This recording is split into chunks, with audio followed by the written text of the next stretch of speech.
ভারতের পশ্চিমবঙ্গের মেডিকেল কলেজের এক চিকিৎসককে ধর্ষণ ও হত্যার প্রতিবাদে জানাতে বুধবার মধ্যরাতে মেয়েরা রাত দখল করো কর্মসূচি পালন করবেন পশ্চিমবঙ্গের মেয়েরা।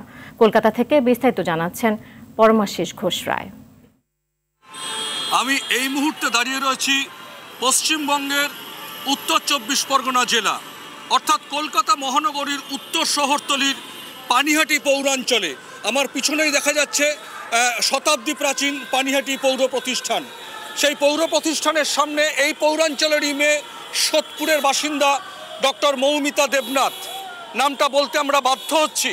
তা আমরা জানি যে গত ৯ই আগস্ট ভারতের একটা ঐতিহাসিক দিন, ভারত ছাড়ো আন্দোলনের দিন, এবং ওই দিনই কলকাতার বুকে কিন্তু তার দেহদান করা হয়েছিল পশ্চিমবঙ্গের প্রাক্তন মুখ্যমন্ত্রী বুদ্ধদেব ভট্টাচার্য।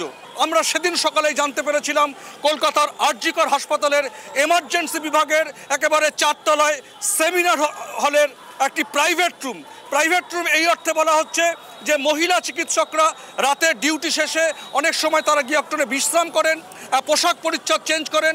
সেই জায়গায় সেই ৯ তারিখ সকালে কিন্তু তার মরদেহ পাওয়া গিয়েছিল। একজন মহিলা চিকিৎসক রাতের ডিউটি করাকালীন তাকে ধর্ষণ করে খুন করা হয়। এই পৈশাচিক নারকীয় হত্যাকাণ্ডের জন্য গোটা রাজ্য, গোটা দেশ কিন্তু প্রতিবাদে সোচ্চার হয়েছে। আজ ১৪ই আগস্ট গোটা ভারতের সমস্ত সরকারি বেসরকারি হাসপাতালের চিকিৎসকরা কিন্তু তাদের কর্মবিরতি রেখেছিল সকাল ৮টা থেকে বিকেল ৪টে পর্যন্ত।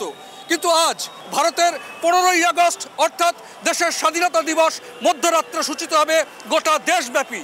তারই প্রাক্কালে গোটা দেশব্যাপী আজকে রাত জাস্টিস ফর আরজিকর, সেই কলকাতার আরজিকর হাসপাতালের যে চিকিৎসক মেয়েটি ধর্ষিত হয়ে খুন হয়েছিল, সেই জাস্টিস ফর আরজিকরের জন্য মেয়েরা কিন্তু আজকে রাত দখল করবে।